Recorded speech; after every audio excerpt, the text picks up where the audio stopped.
ചൊല്ലിനി വേഗം ഇത്തിരി നേരം പറ്റി പേടിച്ചു ഞാൻ നിന്നുടെ മൃദുല പ്രതലമധികം മധുരമതി മനോഹരം.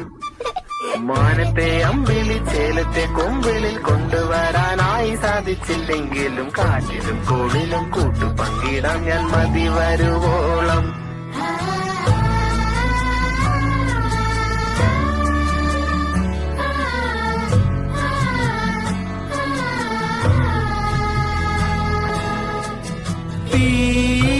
വേനലിൽ പൊള്ളാതെ നീർ പെയ്തു നീ ചെയ്യാതെ ഞാൻ കമ്പിളി പോലെ നിന്നെ പുണരോ. ഞാൻ നിന്നുടെ മാറത്തു മെല്ലെ